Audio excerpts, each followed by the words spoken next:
হচ্ছে একটা রাজনৈতিক দিক নির্দেশনা, আর কোনো ফ্যাসিবাদী শক্তির স্বার্থে, তার মানে অতীতে হয়েছে সেই জন্য বলছেন, আর যাতে ভবিষ্যতে না হয়। তার মানে এটা একটা কমিটমেন্ট, তার একটা মানে সরকারও একটা ফ্যাসিবাদী সরকার হবে না, গণতন্ত্রের প্রতি অঙ্গীকার থাকবে, সুষ্ঠু নিরপেক্ষ নির্বাচনের প্রতি তার অঙ্গীকার থাকবে।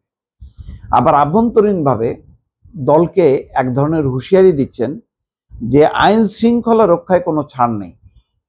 পরিষ্কার কথা যে তোমরা যদি এখন মাঠ পর্যায়ে আইন শৃঙ্খলার অবনতি ঘটাও, থানা ঘেরাও করো কুমিল্লার মতন, বা আরো অন্য কোনো জায়গায় যদি শক্তি দেখাও পুলিশের বিরুদ্ধে, আর পুলিশ যদি আইন অনুযায়ী দলমত নির্বিশেষে অপরাধীদের বিরুদ্ধে অভিযান যদি না চালাতে পারে, তাহলে ছাড় দেওয়া হবে না। তার মানে দলের নেতা কর্মীদেরকে ছাড় দেওয়া হবে না। আবার পুলিশের প্রতি বলছে জনগণের শান্তি নিরাপত্তা নিশ্চিত করুন। মোট কথা, আইন শৃঙ্খলা পরিস্থিতি এটা যে খুবই গুরুত্বপূর্ণ, তারেক রহমানের অন্তত সাম্প্রতিক এই বক্তব্যগুলোর থেকে পরিষ্কার। অর্থাৎ যে কোনো মূল্যে আইন শৃঙ্খলা পরিস্থিতির উন্নতি ঘটাতে হবে এবং এই ক্ষেত্রে কোনো রকম কোনো ছাড় দেওয়া হবে না, এটি হচ্ছে বার্তা। কারণ দেখেন, অতীতের কথা খুব বেশি আর না বলি, একটা অতি সম্প্রতি যদি আমরা হিসাব করি, ডক্টর মোহাম্মদ ইউনূস সরকারের ব্যর্থতার সবচেয়ে বড় দিক কোনটা বলেন তো? এক বাক্যে প্রথমে বলবে আইন শৃঙ্খলা, তারপরে বলবে দ্রব্যমূল্য নিয়ন্ত্রণ। এই দুইটা ক্ষেত্রে মধ্যে সবচেয়ে গুরুত্বপূর্ণ হচ্ছে আইন শৃঙ্খলা।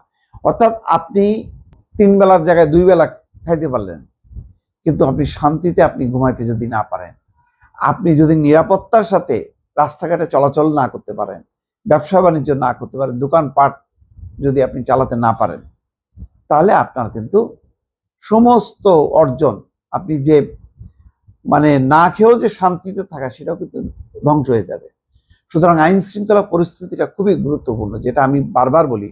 111 সরকার খুবই বিতর্কিত, কিন্তু আইন শৃঙ্খলার প্রশ্নে কিন্তু নাম্বার 1। ওই মাইল ফলক কিন্তু কেউ স্পর্শ করতে পারেনি।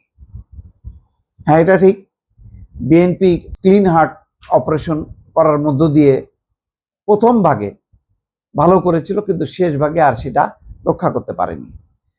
তো সব মিলায় যদি তারেক রহমান সরকার যদি পর্যালোচনা করে বিগত দিনগুলো, যে 15টা বছর কিভাবে ফ্যাসিবাদের স্বার্থে ব্যবহার হয়েছে, কিভাবে আইন শৃঙ্খলা বলে কিচ্ছু ছিল না, অন্তর্বর্তী সরকারের ব্যর্থতার কারণটা কি, তার আগে বিএনপি সরকার কখনো সফল কখনো ব্যর্থ, এই বিষয়গুলো যদি পর্যালোচনা এবং মূল্যায়ন করে, তাহলে তার সরকারের শুরুতেই একেবারে প্রথম থেকেই আইন শৃঙ্খলাটা আগে 1 নম্বর করতে হবে, তারপর হাত দিতে হবে ইকোনমির দিকে। অর্থাৎ মানুষের যে কষ্ট হচ্ছে, মানুষের চাকরি নেই, বাকরি নেই, সবচেয়ে বড় কথা হলো চাকরি বাকরি তো সরকার কত দেবে? 5 লাখ, 10 লাখ, 20 লাখ পারবে? তার বাজেটের উপর চাপ পড়বে, কোথা থেকে টাকা পাবে? সুতরাং কর্মসংস্থান সৃষ্টি করতে হবে।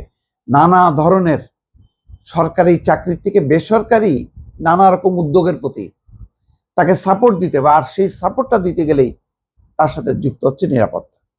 অর্থাৎ ক্ষুদ্র ক্ষুদ্র একজন ব্যবসা করবে, সে যদি নিরাপত্তা না পায়, সে যদি আইন শৃঙ্খলা জনিত লুটেরা দলীয় মাস্তানদের পাল্লায় পড়ে, তাহলে তো সে ব্যবসা বাণিজ্য করতে পারবে না। ফলে সে তার ক্ষুদ্র বিনিয়োগটা সে কি করবে? ব্যাংকের মধ্যে ঢুকায় দিয়ে বসে থাকবে। সুতরাং আইন শৃঙ্খলা পরিস্থিতি নাম্বার 1, এইটাকে যদি ঠিক করতে পারে বিএনপি সরকার 80 ভাগ সফল। বাকি 20 ভাগ বললাম তো, কর্মসংস্থান, প্রণোদনা, মানুষকে কিভাবে আরো কাজের মধ্যে ঢুকাতে পারবে, এটা হলে সরকারের সফলতা আসবে। নতুবা আবার সেই ব্যর্থতার গ্লানি নিয়ে বিদায় নিতে হবে।